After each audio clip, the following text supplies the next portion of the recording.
ನಕಲಿ ಜ್ಯೋತಿಷಿ ಬಾಬನ ಮಾತನ್ನ ನಂಬಿಕೊಂಡು 4 ತಿಂಗಳಿಂದ ಯುವತಿಯೊಬ್ಬಳನ್ನ ಮನೆಯಲ್ಲಿಯೇ ಕೂಡ್ ಹಾಕಿ ಚಿತ್ರಹಿಂಸೆ ಕೊಟ್ಟಂತಹ ಅಮಾನವೀಯ ಘಟನೆಯೊಂದು ಬೆಳಕಿಗೆ ಬಂದಿದೆ. ಯುವತಿಯನ್ನ ಮಹಿಳಾ ಮತ್ತು ಮಕ್ಕಳ ಅಭಿವೃದ್ಧಿ ಇಲಾಖೆಯ ಅಧಿಕಾರಿಗಳು ರಕ್ಷಣೆ ಮಾಡಿ ಆಸ್ಪತ್ರೆಗೆ ದಾಖಲಿಸಿದ್ದಾರೆ. ಇನ್ನು ನಕಲಿ ಬಾಬನಿಗೆ ಸ್ಥಳೀಯರು ಗೂಸಾ ಕೊಟ್ಟಿದ್ದಾರೆ. ಮತ್ತೊಂದು ಕಡೆ ಯುವತಿಯ ತಮ್ಮನನ್ನ ಪೊಲೀಸರು ವಶಕ್ಕೆ ಪಡ್ಕೊಂಡಿದ್ದಾರೆ. ಈ ಕುರಿತ ಕಂಪ್ಲೀಟ್ ರಿಪೋರ್ಟ್ ಇಲ್ಲಿದೆ. ನಕಲಿ ಜ್ಯೋತಿಷಿ ಮಾತು ಕೇಳಿ ಚಿತ್ರಹಿಂಸೆ, 4 ತಿಂಗಳು ಅಕ್ಕನನ್ನ ಗೃಹ ಬಂಧನದಲ್ಲಿಟ್ಟ ತಮ್ಮ.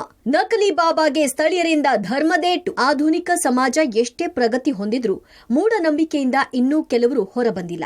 ಬೆಂಗಳೂರಿನ ಲಗ್ಗೆರೆಯಲ್ಲಿ ಇವತ್ತು ಅಮಾನವೀಯ ಘಟನೆಯೊಂದು ಬೆಳಕಿಗೆ ಬಂದಿದೆ. ನಕಲಿ ಜ್ಯೋತಿಷಿ ಮಾತು ಕೇಳಿ 26 ವರ್ಷದ ಯುವತಿಯನ್ನ 4 ತಿಂಗಳು ಮನೆಯಲ್ಲೇ ಕೂಡಿಟ್ಟು ಚಿತ್ರಹಿಂಸೆ ನೀಡಲಾಗಿದೆ. ಈ ಫೋಟೋದಲ್ಲಿ ಮುದ್ದಾಗಿ ಕಾಣ್ತಾ ಇರೋ ಈಕೆ ಮಮತಾ ಶ್ರೀ. 4 ತಿಂಗಳ ಹಿಂದೆ ಬೆನ್ನು ನೋವು ಅಂತ ಮನೆಯವರಿಗೆ ತಿಳಿಸಿದ್ದಾಳೆ. ಆದರೆ ಮನೆಯವರು ಚಿಕಿತ್ಸೆ ಕೊಡಿಸೋದು ಬಿಟ್ಟು ನಕಲಿ ಜ್ಯೋತಿಷಿ ಮೊರೆ ಹೋಗಿದ್ದಾರೆ. 4 ತಿಂಗಳಿನಿಂದ ಇಂಜಿನ್ ಆಯಿಲ್, ಅರಿಶಿನ ನೀರು ಕುಡಿಸಿ ಯುವತಿಯ ಆರೋಗ್ಯವನ್ನ ಮತ್ತಷ್ಟು ಕ್ಷೀಣಿಸುವಂತೆ ಮಾಡಿದ್ದಾರೆ. ತೀವ್ರ ಹೊಟ್ಟೆ ನೋವು ತಾಳಲಾರದೆ ಮಮತಾ ಶ್ರೀ ಕಿರ್ಚಾಡ್ತಿದ್ರು ಆಸ್ಪತ್ರೆಗೆ ದಾಖಲಿಸಿಲ್ಲ. ಇವತ್ತು ನಕಲಿ ಬಾಬನನ್ನ ಸ್ಥಳೀಯರು ರೆಡ್ ಹ್ಯಾಂಡ್ ಆಗಿ ಹಿಡಿದು ಸಖತ್ ಗೂಸಾ ಕೊಟ್ಟಿದ್ದಾರೆ. ಬಂದು ನಮಗೆ ಔಷಧಿ ಕೊಡ್ತೀನಿ ಅಂತ ಹೇಳಿದ್ರು. 75 ಲಕ್ಷ ಖರ್ಚು ಮಾಡಿದ್ರು ಹಾಸ್ಪಿಟಲಲ್ಲಿ ಹುಷಾರಾಗಲ್ಲ. ನಾನು 4 ತಿಂಗಳು ಕ್ಲಿಯರ್ ಮಾಡಿಕೊಡ್ತೀನಿ ಅಂತ ಹೇಳಿದ್ದಾರೆ. 15 ದಿವಸ ಆಯಿತು, ಇನ್ನು ಕರ್ಕೊಂಡು ಹೋಗಿಲ್ಲ ಹಾಸ್ಪಿಟ್ಲಿಗೆ. ಇದು ಮಾಡ್ತಾಯಿದ್ದಾರೆ, ಅದೇ ಪಂಡಿತರ ಹತ್ರ ಕುಳಿಸ್ತಾರೆ.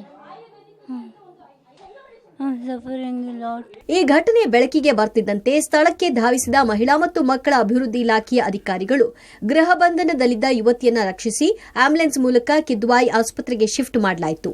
ಸದ್ಯ ಯುವತಿಗೆ ಚಿಕಿತ್ಸೆ ಮುಂದುವರೆದಿದೆ. ಇನ್ನು ಅಕ್ಕನಿಗೆ ಕಿರುಕುಳ ಕೊಟ್ಟ ಆರೋಪದ ಮೇರೆಗೆ ತಮ್ಮ ಪ್ರಶಾಂತ್ ಹಾಗೂ ನಕಲಿ ಬಾಬಾ ಬೊಮ್ಮನಹಳ್ಳಿಯ ಅಬ್ದುಲ್ನನ್ನ ನಂದಿನಿ ಲೇಔಟ್ ಪೊಲೀಸರು ವಶಕ್ಕೆ ಪಡೆದು ವಿಚಾರಣೆ ನಡೆಸುತ್ತಿದ್ದಾರೆ. ಸ್ಥಳೀಯರು ಕೂಡ ಈಕೆಯ ತಮ್ಮನ ವಿರುದ್ಧವೇ ಆರೋಪ ಮಾಡ್ತಿದ್ದಾರೆ. ಚೆನ್ನಾಗಿದ್ದು ಹುಡುಗಿ ಓಡಾಡ್ಕೊಂಡು ಈಗ ಬೇಕಂತ ಕರ್ಕೊಂಡ್ಬಂದು ನಕಲಿ ಬಾಬನ ಮುಖಾಂತರ ಏನೋ ಸ್ಲೋ ಪಾಯ್ಸನ್ ಕೊಟ್ಟು ಸಾಯಿಸ್ತಾ ಇದ್ದಾರೆ. ಅವರು ಮಾನಸಿಕವಾಗಿ 6 ತಿಂಗಳಿಂದ ಕೂಡಾಕೆ ಮಾಡಿರೋದು ಇದು. ಮಮತಾ ಶ್ರೀಗೆ ಕಳೆದ ತಿಂಗಳು ಆಸ್ಪತ್ರೆಗೆ ತೋರಿಸಿದಾಗ ಕ್ಯಾನ್ಸರ್ ಇರೋದು ದೃಢವಾಗಿದೆ. 3 ತಿಂಗಳಿನಿಂದ ನರಳಾಡ್ತಾ ಇದ್ರೂ ಆಸ್ಪತ್ರೆಗೆ ದಾಖಲಿಸಿರಲಿಲ್ಲ. ಸ್ಥಳೀಯರೇ ಒಬ್ಬರು ಆಸ್ಪತ್ರೆಗೆ ಕರೆದುಕೊಂಡು ಹೋಗಿ ಪರೀಕ್ಷಿಸಿದಾಗ ಕ್ಯಾನ್ಸರ್ ಇರೋದು ಗೊತ್ತಾಗಿತ್ತು. ಆಗ್ಲೂ ಆಸ್ಪತ್ರೆಗೆ ದಾಖಲಿಸಿ ಕುಟುಂಬಸ್ಥರು ಚಿಕಿತ್ಸೆ ಕೊಡಿಸಿರಲಿಲ್ಲ. ನೋವು ತಾಳಲಾರದೆ ಕಿರ್ಚಾಡಿದಾಗ ಯುವತಿಯನ್ನ ಹೊಡೆಯೋದು, ಅವಾಚ್ಯವಾಗಿ ಬೈಯೋದು ಮಾಡ್ತಿದ್ದಂತೆ ತಮ್ಮ. ಕೊನೆಗೆ ತಮ್ಮನಿಗೂ ಸ್ಥಳೀಯರು ಗೂಸಾ ಕೊಟ್ಟು ಬುದ್ಧಿವಾದ ಹೇಳಿದ್ದಾರೆ. ಇಲ್ಲೊಂದು ಆಫೀಸಲ್ಲಿ ಕೆಲಸ ಮಾಡ್ತಾ ಇದ್ರಂತೆ. ಅವ್ರ ಬಾಸ್ ಬಂದು ನನಗೆ ಹೇಳಿರೋದು, ಈ ಥರ ತುಂಬ ತೊಂದರೆಯಲ್ಲಿದ್ದಾರೆ, ದಯವಿಟ್ಟು ಕಾಪಾಡಿ ಮೇಡಮ್, ಹೆಂಗಾದರೂ ಇರೋ 4 ದಿವಸ ಆದರೂ ಹುಡುಗಿ ಚೆನ್ನಾಗಿರಲಿ, ನಾವು ದುಡ್ಡು ಕಾಸು ನಾವು ಖರ್ಚು ಮಾಡ್ತೀವಿ, ಪಾಪ ಒಂಚೂರು ಆ ಹುಡುಗಿನ ಹೊರಗಡೆ ತಂದು ಆಸ್ಪತ್ರೆಗೆ ಅಡ್ಮಿಟ್ ಮಾಡಕ್ಕೆ ಹೆಲ್ಪ್ ಮಾಡಿ ಅಂತ. ಬಂಗಾರದಂತಹ ಬದುಕು ಕಟ್ಟಿಕೊಳ್ಬೇಕಿದ್ದ 26 ವರ್ಷದ ಯುವತಿ ತಾಯಿ ತಮ್ಮನ ಮೂಢನಂಬಿಕೆಗೆ ತನ್ನ ಜೀವವನ್ನೇ ಕಳೆದುಕೊಳ್ಳೋ ಸ್ಥಿತಿಗೆ ತಲುಪಿದ್ದಾಳೆ. ಆಗ್ಲೋ ಈಗ್ಲೋ ಉಸಿರು ನಿಲ್ಲುವಷ್ಟು ಕ್ರಿಟಿಕಲ್ ಸ್ಥಿತಿಗೆ ತಲುಪಿದ್ದು ಜೀವನ್ಮರಣದ ಹೋರಾಟ ನಡೆಸುತ್ತಿದ್ದಾಳೆ. ಅದೇನೇ ಆಗ್ಲಿ, ನಂಬಿಕೆ ಭಕ್ತಿ ಇರಲಿ, ಆದರೆ ಮೌಢ್ಯವನ್ನ ಬಲವಾಗಿ ನಂಬಿ ಜೀವಕ್ಕೆ ಕುತ್ತು ತಂದುಕೊಳ್ಬೇಡಿ. Prakash D Rampur, public TV, Bengaluru.